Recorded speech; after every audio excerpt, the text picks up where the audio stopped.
प्रत्येक नारी एवं पुरुष माने ध्यानर सहित भिडियोटी देखंतु। आसतु आज आम जानिबा बछा बछा घरोई स्वास्थ्य उपचार एवं शेष में आपण मैंने आउ किछि कथा गुरुत्वपूर्ण कथा शिखा पाइबे। निहाती शेष पर्यंत भिडियोटी को थरुटिए देखिने। आसतु जानिबा टिप्स नंबर 1। जदि आपणकर ओजन वृद्धि करबा पई चाहुचंती ताहाले प्रतिदिन आलू सिझाइकी खांतु। नंबर 2। खाद्य खाई सारिबा परे तुरंत चा पियंतु नाही। चाहा पीवा द्वारा खाद्य भलरे हजम होई न थाए। नेक्स्ट, कंचा टमाटो सेवन कले अंटा एवं पिठी जंत्रणा दूर होई थाए। नेक्स्ट, शीघ्र शोइथिबा लोक एवं शीघ्र उठुथिबा लोक अधिक दिन पर्यंत जवान रही थांती। प्रत्येक दिन राति 10टारे शोई भोर 5टारे उठिबा उचित। यह उचित नियम अटे। नेक्स्ट, जो माने प्रतिदिन राति रे सोइबा पूर्वरु पादरे तेल मालिश करती सेमानकु कम रोग होई थाए। नेक्स्ट, सजना शाग नियमित खाइबा द्वारा शरीरर रोग प्रतिरोधक शक्ति एवं दृष्टि शक्ति बढ़ी थाए। ता सहित सजना शाग डायबिटीज भली रोग को नियंत्रण करि थाए। नेक्स्ट, ओजन कम करबा पई चाहुतिले प्रतिदिन लाउर जूस पियंतु। यह पीवा द्वारा आपन को बहुत शीघ्र लाभ मिली थाए। ओजन मध्य शीघ्र कम होई थाए। जो मानको वीडियोटी भल लागुछि लाइक करबा पई भूलंतु नहीं। नेक्स्ट, जदि आपणकर पाटी घार समस्या होई थाए तेबे दिन को 2 थर पखाला भात खांतु। यह आपणकर पाटी घा को ठीक करबा सहित पेट मध्य ठंडा रखि थाए।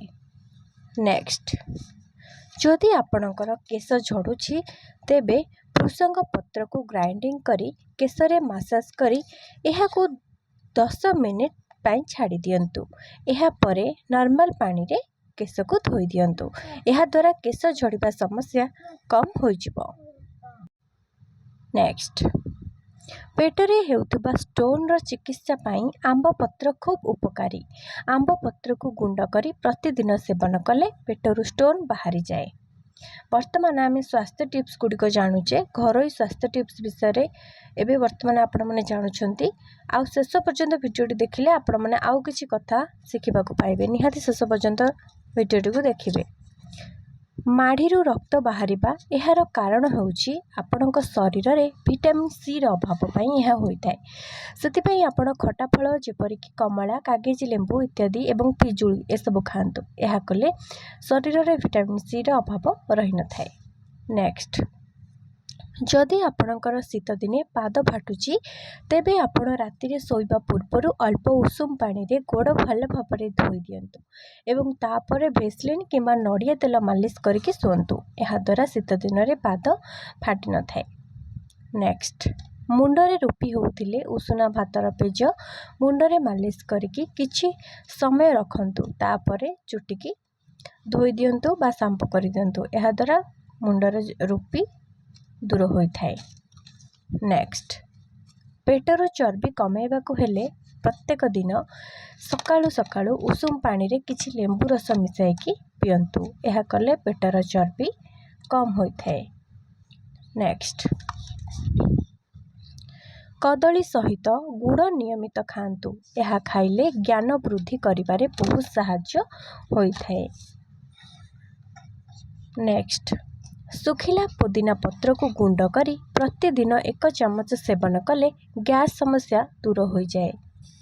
नेक्स्ट, राति समय रे सोइबा पूर्वरु चाहा पियंतु नहीं। यह द्वारा परिस्रा इन्फेक्शन होई थाए।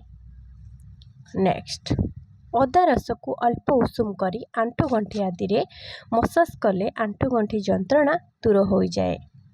नेक्स्ट, सप्ताह रे गोटे दिन लिंब काठी रे दांत घसीबा द्वारा दांतरे जमिथिबा बैक्टेरिया सफा होई थांती एवं लिंब दांत काठी रे प्रत्येक दिन दांत घसुथिबा मनुष्यर दांत सबुबेले मजबूत रहे। वृद्ध हेबा पर्यंत दांत सेमिति मजबूत होइकी रही थाए।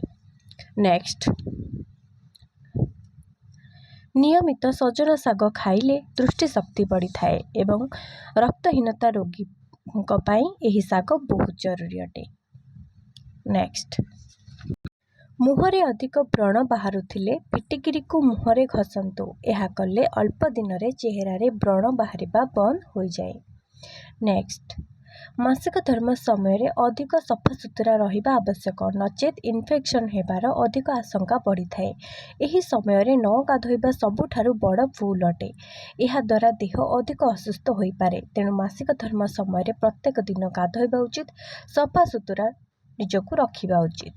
ନେକ୍ସଟ, ଦହି ସହିତ ମାଛ ସେବନ କରିବା ବିଷ ସହିତ ସମାନ ହୋଇଥାଏ। କେବେ ବି ଏକା ସାଙ୍ଗରେ ଦହି ଏବଂ ମାଛ ଖାଆନ୍ତୁ ନାହିଁ। ନେକ୍ସଟ, ସପ୍ତାହରେ 2 ଥର କଲରାକୁ ଗରମ ପାଣିରେ ଫୁଟାଇକି ପିଇବା ଦ୍ୱାରା ଚର୍ମ ରୋଗ, ପେଟ ଜନିତ ସମସ୍ୟା ଏବଂ ତା ସହିତ କ୍ୟାନ୍ସର ରୋଗ ବି ଦୂର ହୋଇଥାଏ। ନେକ୍ସଟ, ଛୋଟ ଛୁଆଙ୍କୁ ନିୟମିତ ଭାବେ ଅଳ୍ପ ପରିମାଣରେ ଅଁଳା ଖାଇବାର ଅଭ୍ୟାସ କରାନ୍ତୁ। ଅଁଳା ଖାଇବା ଦ୍ୱାରା ଶରୀରର ରୋଗ ପ୍ରତିରୋଧକ ଶକ୍ତି ବଢ଼ିଥାଏ। ନେକ୍ସଟ, ଯଦି ସର୍ବଦା ଅଧିକ ଭୋକ ଲାଗୁଥାଏ ତାହେଲେ ଦିନକୁ 4 ରୁ 7 ଗ୍ରାମ ମେଥି ଗୁଣ୍ଡ ଖାଆନ୍ତୁ। ଏହା ଭୋକ କମାଇ ଓଜନ ନିୟନ୍ତ୍ରଣ କରିବାରେ ସାହାଯ୍ୟ କରେ। ଦେହରେ ଓଜନ ବଢ଼ିଲେ ଡାଇବେଟିସ୍, ଉଚ୍ଚ ରକ୍ତଚାପ ତଥା ହାର୍ଟ ରୋଗ ଭଳି ଜଟିଳ ରୋଗରେ ପୀଡ଼ିତ ହେବାର ଆଶଙ୍କା ଉପୁଜିଥାଏ। ନେକ୍ସଟ, 1 କପ୍ ଲିମ୍ବ ଛାଲିରେ କାଢ଼ା ପ୍ରସ୍ତୁତ କରି ସେଥିରେ ଜିରା ଏବଂ ଧନିଆ ପାଉଡର ମିଶାଇକି ପିଇଲେ ମ୍ୟାଲେରିଆ ଜ୍ୱରରୁ ମୁକ୍ତି ମିଳିଥାଏ। ସାଙ୍ଗମାନେ ଏପର୍ଯ୍ୟନ୍ତ ଯେଉଁମାନେ ଭିଡ଼ିଓଟି ଦେଖିଲେଣି, ଯଦି ଭିଡ଼ିଓଟି ଆପଣମାନଙ୍କୁ ଭଲ ଲାଗୁଛି ତାହେଲେ ଲାଇକ୍ଟିଏ ନିହାତି କରିଦିଅନ୍ତୁ। ଲାଇକ୍ କରିବା ଦ୍ୱାରା ମୋତେ ମୋଟିଭେସନ୍ ମିଳିବ ଭିଡ଼ିଓ ବନାଇବା ପାଇଁ। ତା ସହିତ ଯେଉଁମାନେ ବି ଏପର୍ଯ୍ୟନ୍ତ ଭିଡ଼ିଓଟି ଦେଖିଲେଣି ନିଶ୍ଚୟ କମେଣ୍ଟରେ କୁହନ୍ତୁ ଆପଣମାନଙ୍କୁ ଭିଡ଼ିଓଟି କିପରି ଲାଗୁଛି। ନେକ୍ସଟ, ଉଚ୍ଚ ରକ୍ତଚାପ ରୋଗୀ ମୂଳା ଖାଇବା ନିହାତି ଜରୁରୀ। ମୂଳାରେ ପୋଟାସିୟମ ଭରପୁର ପରିମାଣରେ ମିଳିଥାଏ, ଯାହାକି ଉଚ୍ଚ ରକ୍ତଚାପକୁ ନିୟନ୍ତ୍ରଣରେ ରଖିଥାଏ। ନେକ୍ସଟ, ଏସବୁ ସମସ୍ତେ ଧ୍ୟାନ ଦେଇକି ମନେ ରଖନ୍ତୁ। ଜୀବନରେ ଏମିତି କିଛି କାମ ଆପଣମାନେ କରନ୍ତୁ ନାହିଁ, ଯଦି ବି କରୁଛନ୍ତି ଏବେଠାରୁ ତାକୁ କରନ୍ତୁ ନାହିଁ। ଆସନ୍ତୁ ସେ ବିଷୟରେ କିଛି ଜାଣିବା। ଜୀବନକୁ ସହଜ ଆଉ ସୁନ୍ଦର କରିବା ପାଇଁ ଏମିତି କିଛି କଥାକୁ ଆପଣମାନଙ୍କୁ ମାନିବା ପାଇଁ ପଡ଼ିବ। ଆପଣଙ୍କ ଘରେ ଯଦି କୌଣସି ଲୋକ ରୋଗଗ୍ରସ୍ତ ରହୁଥାନ୍ତି ସବୁବେଳେ, ତେବେ ମହାମୃତ୍ୟୁଞ୍ଜୟ ମନ୍ତ୍ର ଜପ କରିବା ସହିତ ଶିବଲିଙ୍ଗରେ କଞ୍ଚା କ୍ଷୀର ଅର୍ପଣ କରିବା ଦ୍ୱାରା ସମସ୍ତ ରୋଗ ଦୂର ହୋଇଥାଏ। ନେକ୍ସଟ, ସପ୍ତାହରେ 2 ଥର ଶୋଇବା ଘରକୁ ପାଣିରେ ଲୁଣ ମିଶାଇ ପୋଛା ମାରିବା ଦ୍ୱାରା ନକାରାତ୍ମକ ଶକ୍ତି ଦୂର ହୋଇଯାଇଥାଏ। ନେକ୍ସଟ, ରାତିରେ ଶୋଇବା ସମୟରେ 2ଟି କର୍ପୂରକୁ ଘିଅରେ ବୁଡ଼ାଇକି ଜାଳିବା ଦ୍ୱାରା ନକାରାତ୍ମକ ଶକ୍ତି ଦୂର ହୋଇଥାଏ ଏବଂ ଋଣ କରଜରୁ ମଧ୍ୟ ମୁକ୍ତି ମିଳିଥାଏ। ନେକ୍ସଟ, ମହିଳାମାନେ କେବେ ବି ସନ୍ଧ୍ୟା ପୂଜା ସମୟରେ କାହାକୁ ଥଟ୍ଟା କିମ୍ବା ଅପମାନ କରନ୍ତୁ ନାହିଁ। ତା ସହିତ ଚୁଟି କୁଣ୍ଡାନ୍ତୁ ନାହିଁ, ଏହା ଅମଙ୍ଗଳ ହୋଇଥାଏ। ନେକ୍ସଟ, ମୟୂରପୁଚ୍ଛ ମାତା ସରସ୍ୱତୀ ଏବଂ କାର୍ତ୍ତିକେୟଙ୍କର ଅତି ପ୍ରିୟ ହୋଇଥାଏ। ତେବେ ପିଲାଙ୍କ ପଢ଼ିବା ଟେବୁଲ ପାଖରେ 2ଟି ମୟୂରପୁଚ୍ଛ ରଖିବା ଦ୍ୱାରା ଶୁଭପ୍ରଦ ହେବା ସହିତ ବିଦ୍ୟା ଅର୍ଜନ ମଧ୍ୟ ହୋଇଥାଏ। ନେକ୍ସଟ, ଖାଇବା ସମୟରେ ଖାଦ୍ୟରେ ଚୁଟି ବାହାରିଲେ ଏହା ଅମଙ୍ଗଳ ହୋଇଥାଏ ଏବଂ ରୋଗର ମଧ୍ୟ କାରଣ ହୋଇଥାଏ। ନେକ୍ସଟ, ଶିବରାତ୍ରି, ଦୀପାବଳି ଏବଂ ନବରାତ୍ରି ଏହି 3 ଦିନ ମାନଙ୍କରେ ସ୍ୱାମୀ ଆଉ ସ୍ତ୍ରୀ ଶାରୀରିକ ସମ୍ପର୍କ ରଖିବା ଉଚିତ ନୁହେଁ। ନେକ୍ସଟ, ଘରେ ଠାକୁର ପୂଜା କରିବା ସମୟରେ କେବେ ବି ଜଳୁଥିବା ଦୀପ ଏବଂ କଳସ ଏକାଠି ରଖିବା ଉଚିତ ନୁହେଁ। ଏହା ଅଲଗା ଅଲଗା ରଖିବା ଦ୍ୱାରା ମଙ୍ଗଳକାରୀ ହୋଇଥାଏ। ନେକ୍ସଟ, ରାତ୍ରି ସମୟରେ ପେଚା ବୋବାଇବା, କୁକୁର କାନ୍ଦିବା, ଗାଈ ଲାଞ୍ଜ ଉଠାଇ ବୋବାଇବା ଏବଂ ବିଲେଇ କଳହ କରିବା ଇତ୍ୟାଦି ଅଶୁଭ ସଂକେତ ଅଟେ। ଏହି ସମୟରେ କେବଳ ମହାମୃତ୍ୟୁଞ୍ଜୟ ମନ୍ତ୍ର ହିଁ ଜପ କରନ୍ତୁ। ଏହା କଲେ ଘରର ମଙ୍ଗଳ ହୋଇଥାଏ। ନେକ୍ସଟ, ଯଦି ବିଲେଇ ଘରେ ପିଲା ଜନ୍ମ କରେ ତାହେଲେ ଶୁଭ ସମୟ ଆଗମନର ସୂଚନା ମିଳିଥାଏ। ନେକ୍ସଟ, ଘରେ କେବେ ବି ଲୁହା ଖଟରେ ଶୋଇବା ଉଚିତ ନୁହେଁ। ଏହାଦ୍ୱାରା ଦାମ୍ପତ୍ୟ ଜୀବନରେ ବିଭିନ୍ନ ସମସ୍ୟା ଦେଖା ଦେଇଥାଏ। ନେକ୍ସଟ, ସ୍ତ୍ରୀ ଲୋକମାନେ ଗାଧୋଇବାର ତୁରନ୍ତ ପରେ ସିନ୍ଦୁର ଲଗାଇବା ଉଚିତ ନୁହେଁ। ଏହା ଅଶୁଭ ହୋଇଥାଏ ଏବଂ ମନରେ ଖରାପ ଭାବନା ଆସିବା ସହିତ ଆର୍ଥିକ ସଙ୍କଟ ମଧ୍ୟ ଦେଖା ଦେଇଥାଏ। ତେଣୁ ଗାଧୋଇବାର କିଛି ସମୟ ପରେ ସିନ୍ଦୁର ଲଗାନ୍ତୁ।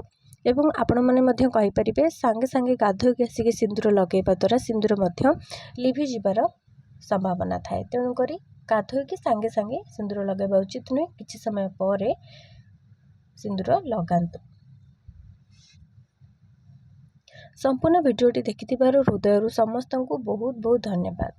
जे मानको भिडियोटी भल लागिछि निहाती भिडियो को गोटे लाइक कर दियंतु, सांग मानको गोटे शेयर करंतु, कमेंट रे जय जगन्नाथ बोली लिखंतु। एमिति शिक्षण भिडियो पाया पई शुभ मोटिवेशनल यूट्यूब चैनल को थरुटे सब्सक्राइब करिकि रखंतु। जय जगन्नाथ, धन्यवाद।